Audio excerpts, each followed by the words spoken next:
Para las personas que no han vivido en Venezuela o no conocen Venezuela, ese hombre que está ahí es un gran intelectual, es el padre jesuita, teólogo e historiador jesuita Luis Dugalde. Fue rector de la Universidad Católica Andrés Bello, una de las dos más importantes que tiene Venezuela, Premio Nacional de Periodismo, individuo de número de la Academia de Ciencias Políticas y Sociales, un gran escritor y todos aquellos que estudiaron en la Universidad Católica Andrés Bello realmente lo respetan, lo quieren, lo siguen y ha tenido una enorme influencia en muchos dirigentes venezolanos, ha tenido y tiene muchos dirigentes venezolanos, especialmente de la centroderecha de COPEI, y realmente COPEI fue uno de los dos partidos más importantes que tuvo Venezuela, aunque no el más popular, sino el más popular ha sido Acción Democrática. Lo que él escribe realmente es apasionante, me recuerda algo que le dije una vez a Eduardo Fernández. Tú dices cosas muy serias, muy acertadas, muy brillantes en el momento más inoportuno. ¿Ok? Pero, y entonces por eso es que no te entienden mucha gente, pero tienes razón en lo que dice. En fin, lo primero que, bienvenido, Padre Ugalde. ¿Ok? Napoleón, un saludo muy cordial. Bueno, después de esa introducción, ya no puede haber sino frustración de lo poco que yo pueda decir. No, no, no, me quedé corto porque ahí su currículum es muy largo y lo quieren muchísimo en Venezuela y lo respetan muchísimo. Es más, la Lo introducción único, fue un poco irreverente, pero como yo estudié también con los jesuitas, pero con los jesuitas de Asturias y en la época de Franco, no, no los sí, quiero mucho. lo único que tengo dos reclamos. Dígame.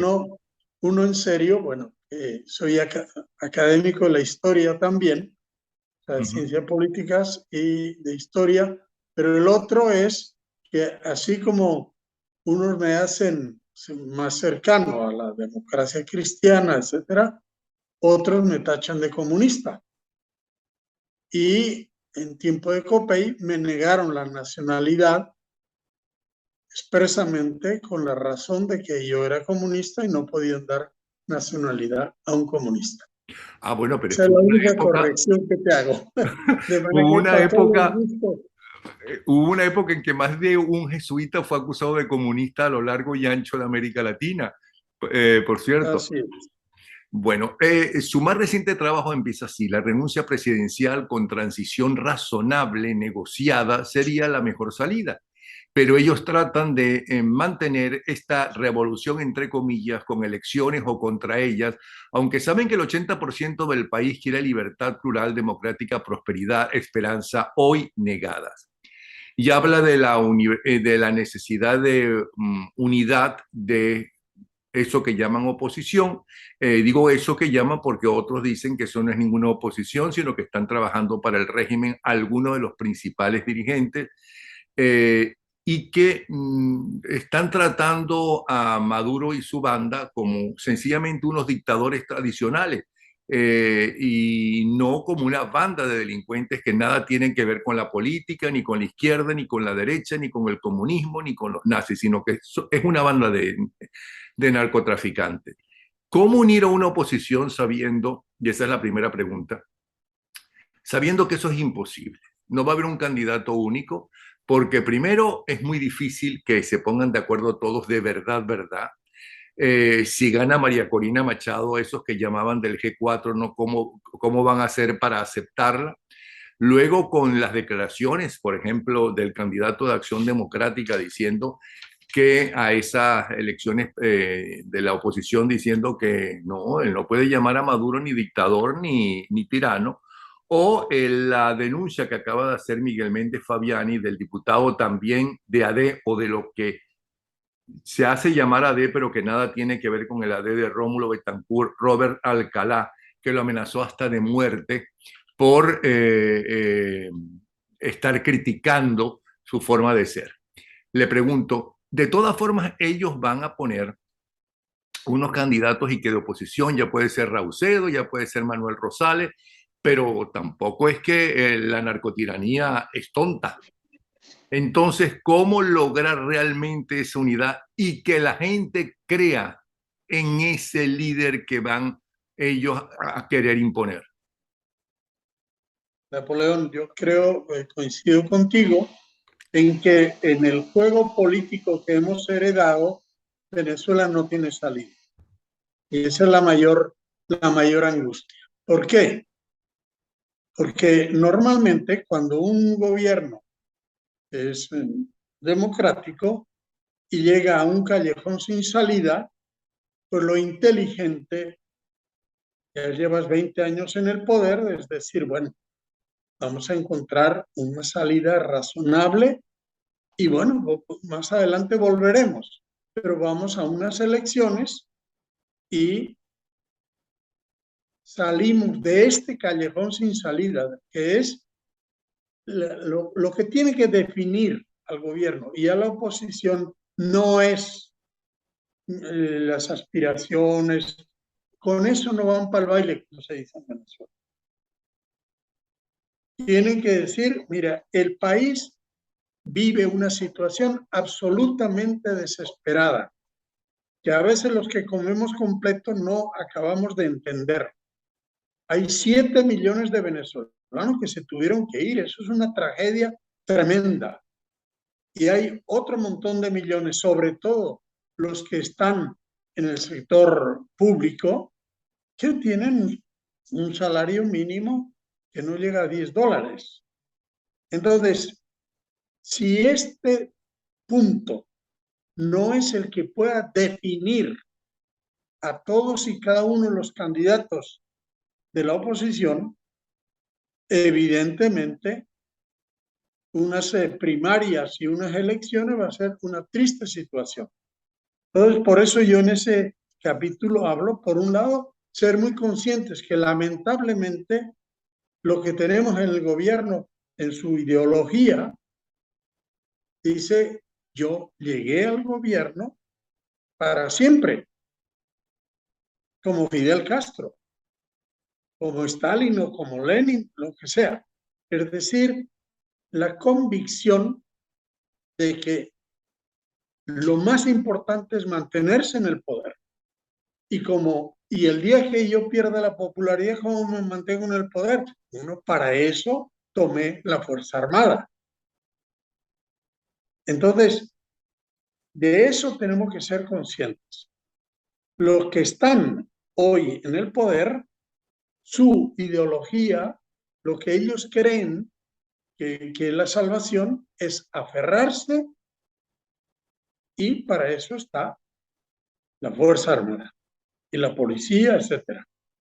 Y los otros piensan que discutiendo cositas van a arreglar este país o que la gente va a ir a votar. La gente va a votar si ve que en esa elección y el proceso que se abre está el camino de paso de la muerte que vive Venezuela a la vida. Y que entonces hay que sumar todas las energías. Y por eso necesitamos un líder, una líder, me da igual, que capaz de contagiar la idea y la vivencia de que es necesario y es posible salir de la actual tragedia. Que estamos, el salario mínimo, pues es el último de América Latina, tenemos miles de empresas cerradas y entonces la población se indigna y vuelve la espalda cuando ve, bueno, me viene, es como si yo fuera a unos médicos en emergencia, que se me muere un...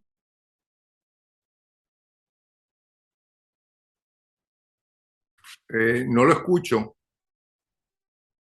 Aló, aló, aló. ¿Me oye?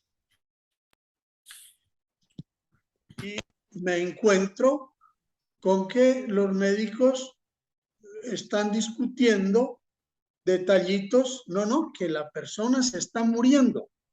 Entonces se tienen que salir los candidatos, me da igual la inclinación que tengan, se tienen que salir y la definición central tiene que ser ese reto tremendo que tiene el país, que aun sumando todas las fuerzas vamos a andar con muchas dificultades. Y buscar también el apoyo internacional en esa dirección.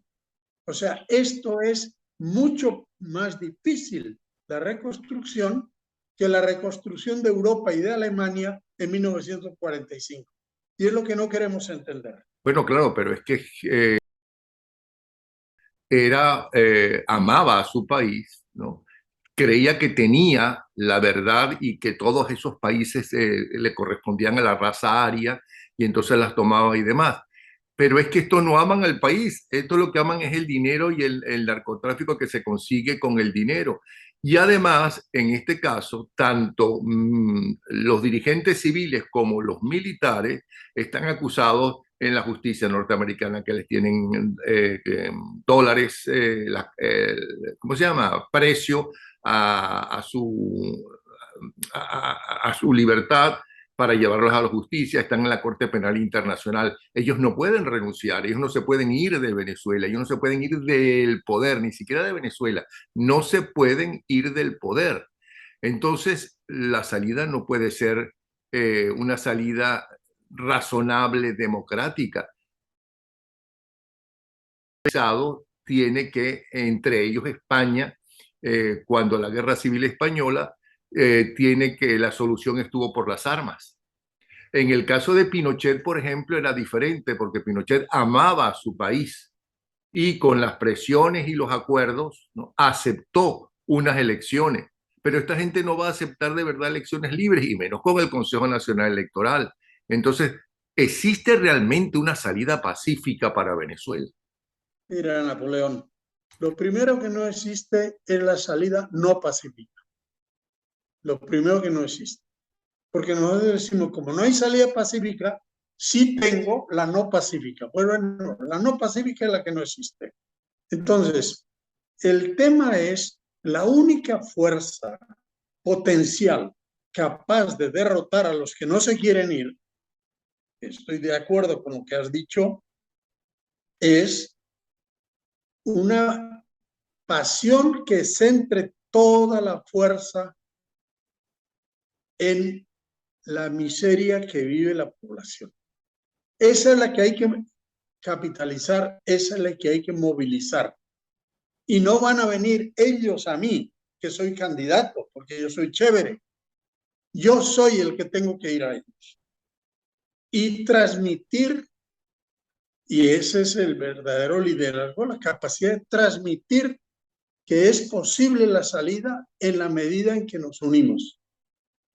Y ellos dirán, bueno, usted me habla de unirse, pero ustedes vienen divididos. Yo no creo en eso. Pero si ven esa conexión de verdad, con los problemas de la gente y al mismo tiempo muy bien, puede haber una pluralidad, pero que ese problema es de tal gravedad que es capaz de superar las distracciones en los colores del partido, etcétera, etcétera. Y si no, la oposición lo que va a hacer es el ridículo.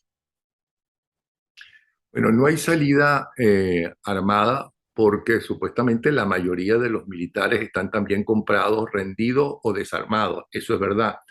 Pero tampoco hay salida civil porque no hay un verdadero liderazgo, aunque cada vez que la gente creyó en un líder, salió masivamente a la calle. Que luego se hayan desilusionado de ellos por X motivo o lo que sea, es verdad. Pero el otro problema que tenemos es que esa dirigencia no cree ni siquiera en la Constitución, ni siquiera respeta la Constitución, que es lo básico para una democracia. Sí, pero si a mí me dicen, bueno, emprenda hoy el camino de la vía armada, no hay otra, dedíquese a cultivar militares, a buscar intervención de no sé quién. Yo me ahorro ese camino porque ese camino es peor que lo que tenemos. O sea, la película esa termina mal, pero cuando uno está desesperado, como estamos todos, pues uno quiere sí que venga alguien y que acabe con todos ellos. Yo no estoy apoyando una intervención ni militar ni no No, no, militar. no, no. Estoy poniéndole No, todos los peros habidos y no. por haber para que Y así usted es. nos dé luz. Bueno, tenemos que ponerlos así, o sea, no podemos pensar las salidas del país pues eh, en- estando en la luna o hablando de un país que no es. Ok, ahora Pero, por ejemplo, ¿cómo puede haber, o sea, necesitamos crear 2 millones de puestos de trabajo con un salario razonable? ¿Cómo se hace eso? El Estado está arruinado, no tiene capacidad de inversión. Pues dice, bueno, tiene que venir inversión privada. ¿Y por qué va a venir la inversión privada a Venezuela? Vendrá si realmente ofrecemos unas garantías de que le vaya a ir bien, si no, va a ir a otro país. Entonces, ese es el tema. Por ejemplo, en este momento, el gobierno estaría dispuesto hasta la política más neoliberal, pero produzca, haga lo que quiera. Sí, pero está esa ley, olvídese de la ley, produzca, porque si no me muero, dice el gobierno. En este momento no está. Ah, sí, pero usted dijo, expropiese. Y usted dijo que la empresa privada, por el mero hecho de existir, es explotadora y chupa sangre. Entonces, ¿cómo va a creer? Porque estamos en el reto de atraer miles de millones de dólares, no $100,000, miles de millones de dólares. Y eso requiere un cuadro distinto. Y Cuba está en las mismas. pero hacia eso iba Ugalde. Si a Fidel Castro, que tenía muchísimos más seguidores dentro y fuera de Cuba, ¿ok? Que la gente se emocionó con Fidel Castro allá en el año 59, él era héroe de todo Occidente, etcétera, y no le importó en absoluto el hambre del pueblo. Unas veces comía mejor que otras, pero nunca comió bien. No le importaba en absoluto ese tipo de valores, porque a esta gente que además ni siquiera sabe gobernar, que no quieren al país, que lo que hacen es robarle al país, defalcarlo, se va a interesar por eso. Eso no es un problema para ellos, creo yo. El hecho de Yo que la no gente pase pongo, hambre no es un problema para ellos. yo no pongo la esperanza en lo que están ahora en el poder. Yo estoy de acuerdo en lo que dices. Pero yo sé, como bien sabes tú también, que el 80% de la población, por lo menos, y yo diría que incluso la gran mayoría de los que fueron chavistas, quieren salir de este infierno. Sí, pero ¿cómo salimos? Porque Como ya vemos que quieren, no como hay quieren salida salir. posible por lo visto. Bueno, entonces la salida posible es la que tenemos que construir con las fuerzas democráticas que hay en el país. En Venezuela, el deseo de democracia existe, hay que capitalizarla, hay que sumar, hay que multiplicar esas fuerzas. Y haciendo política al estilo viejo o como si las circunstancias fueran normales de unas elecciones, etcétera, eso es vivir fuera de la realidad. Estamos en la clínica, pero en emergencia. Ok, estoy como abogado del diablo, para que ustedes nos Sí, sí, ilustren. sí, sí. Ok, No, yo entonces, estoy claro, yo estoy claro. unamos a todas las fuerzas políticas del país y hagamos la más grande manifestación en la historia de Venezuela como fue el 11 de abril. Vamos a llegar a pesar que los dirigentes le gritaban que no, no vayan para allá, que los están esperando con francotiradores. Vamos para Miraflores. El dictador, que no era tirano todavía, sino un dictador, que no estaban preparados como hasta ahora, que no habían, se habían apoderado del ejército como hasta ahora, ¿no? tuvo unos francotiradores y unos seguidores, ¿no?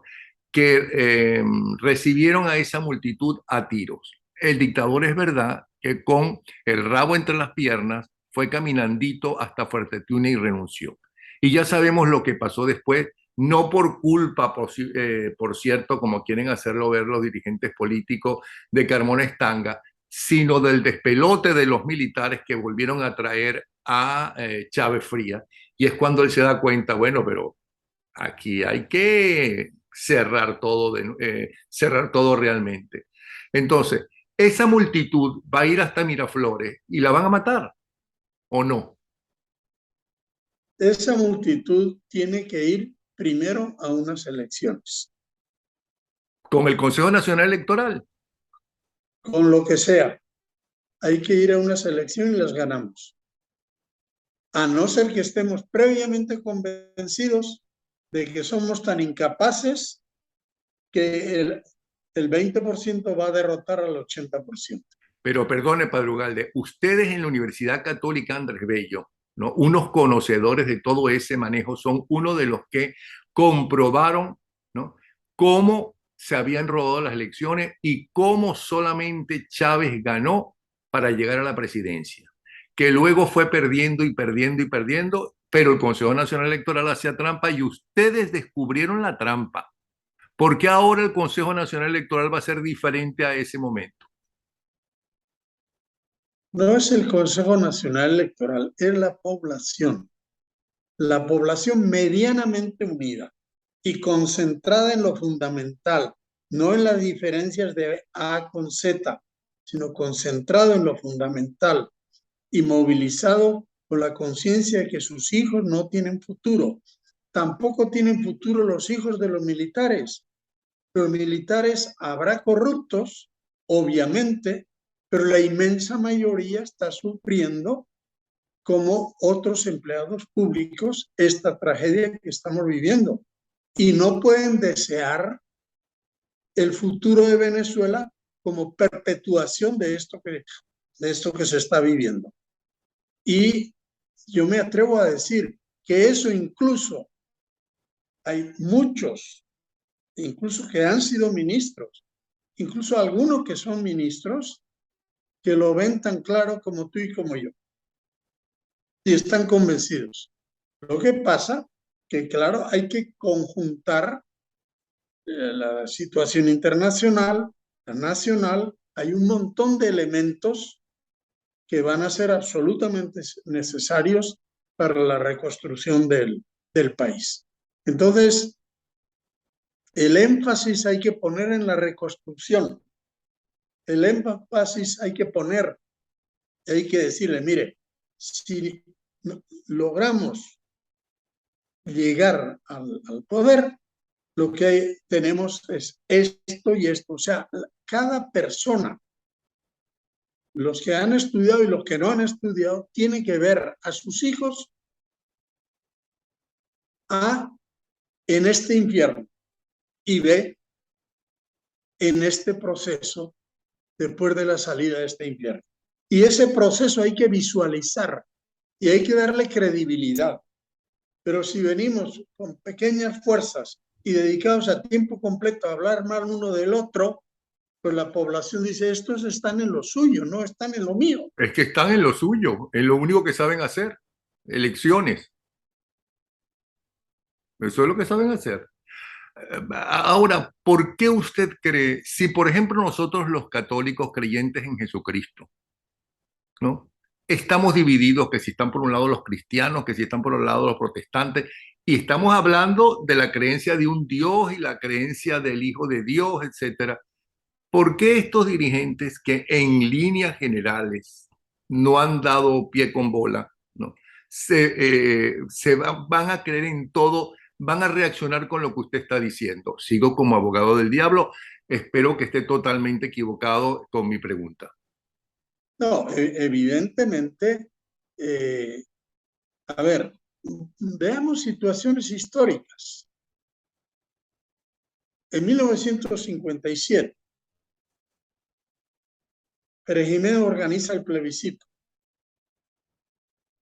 y lo gana porque lo hace en la modo en que hacen los dictadores. ¿Qué dijeron los demócratas en voz baja? Porque en público no se podía decir, bueno, este pueblo es pasivo, aquí no hay modo, vamos a tener dictadura por 10 años más. 15 días después hubo el levantamiento, todavía no exitoso, militar. Y bueno, entonces Pérez Jiménez cambió varios ministros, y dice, bueno, ya lo resolvió para mediados de enero. Y el 23 de enero estaba en el avión saliendo fuera. ¿Por Ok, qué? pero Porque, usted no me estará porque comparando la dictadura blanda de Pérez Jiménez comparado con las dictaduras de ese momento en el resto de América Latina que apoyaba a Estados Unidos, ¿ok?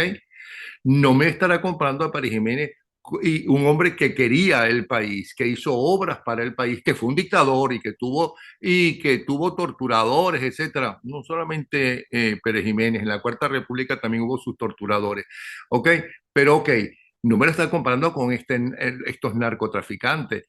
Y entonces, antes me acaba de decir que por la vía militar nos olvidemos, ¿no? Entonces, en cambio, me acuerdo de Luis Herrera, que los fines de semana nos reuníamos en casa de un amigo común, ¿no? Los Alvarenga. Yo me sentaba al lado de él y decía, vengo para que me dé aliento, porque yo no le veo salida a esto. Y él me decía, Napoleón, y recordaba creo que a Guzmán Blanco, cuando decía que Venezuela es un cuero seco que en cualquier momento puede saltar. Entonces, en cualquier momento puede saltar, porque Venezuela yo sí creo que sea un cuero seco, ¿o usted no lo cree? a ver, primero a lo que has dicho, la diferencia entre el gobierno de Pérez Jiménez y ese más a favor de mi argumentación, porque Pérez Jiménez en muchos aspectos trajo bonanza económica, eso es indiscutible. Y a pesar de la bonanza económica, a pesar de que no había la desesperación que hay en este momento en Venezuela, porque hasta los bancos están pobres en Venezuela, hasta los bancos. Y a pesar de que había más bonanza, sin embargo, prevaleció. Y lo que pido yo no es una fórmula militar. Los militares participaron, como tienen que participar ahora también. Los militares sufren igual que todo venezolano y dicen, bueno, acojámonos a lo que dice la Constitución y cumplamos con nuestra función. No va a haber cambio político si no prevalece, digamos, en la mayoría de los militares esta voluntad que después veremos cómo se expresa. Pero no se trata de que viene y establecen otra dictadura, no, una democracia.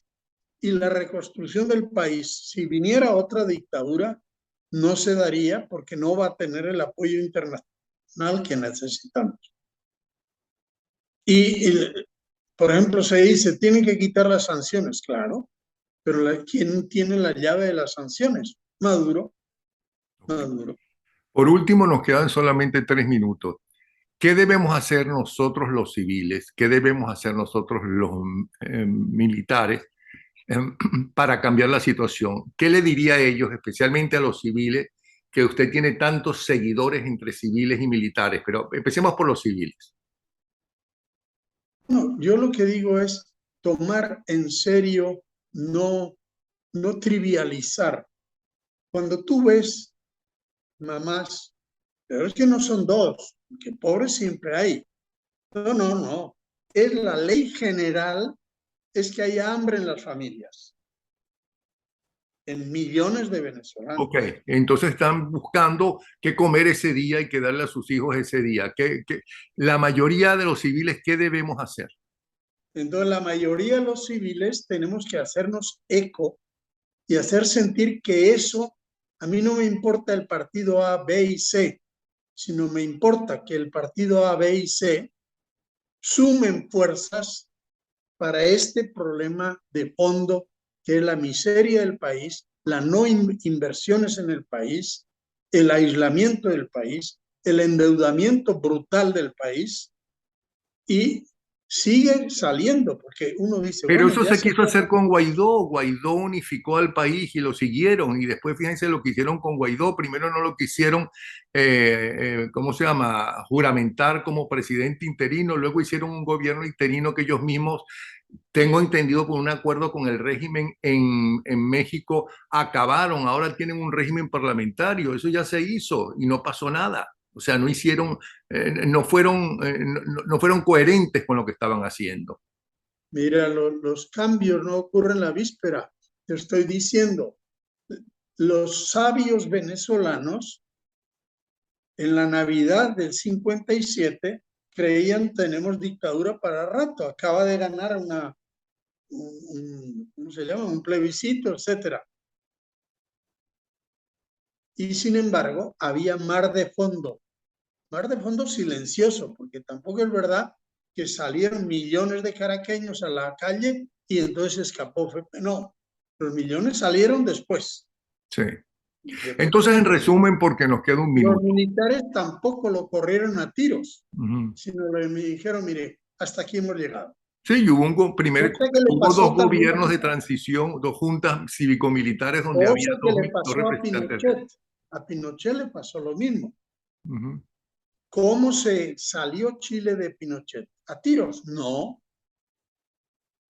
Una especie de triunvirato que fue el que dio el golpe, le dijeron, mira, hasta aquí hemos llegado. Hay que hacer la transición. Y los del otro lado dijeron, bueno, sí, vamos a hacer la transición. Y uno podría decir, pero qué disparate. Vas a hacer una transición dejas a Pinochet ahí. Bueno, el hecho es que Pinochet, ministro de la Defensa, entendió o le hicieron entender y se expresó con tal fuerza la voluntad democrática. Entendieron también los partidos. Patricio Aylwin, demócrata cristiano, fue absolutamente crítico de Allende. Y ahora, para la salida, el dirigente principal socialista le dijo, el candidato tienes que ser tú y nosotros te tenemos que apoyar a ti. Para mí lo más triste que hay en Venezuela es que no estoy oyendo a nadie diciendo, todos dicen, el candidato soy yo. Yo esperaría que alguien dijera, no, el candidato es fulanito de tal, yo lo apoyo. Padre, le van a mandar a callar y no va a ser Dios, sino la gente de Zoom. Nos quedan segundos. Tenemos que hacer un segundo programa sobre esto, ¿ok? Y más largo, ¿ok? De verdad que muchísimas gracias, Padre A Ugalde. ver, nada más una palabra. La fuerza oculta que hay en la conciencia humana es infinitamente más fuerte que todas las armas. Pero hace falta gente, dirigentes, que lo despierten. Y la primaria y lo que venga después es la oportunidad, no tanto de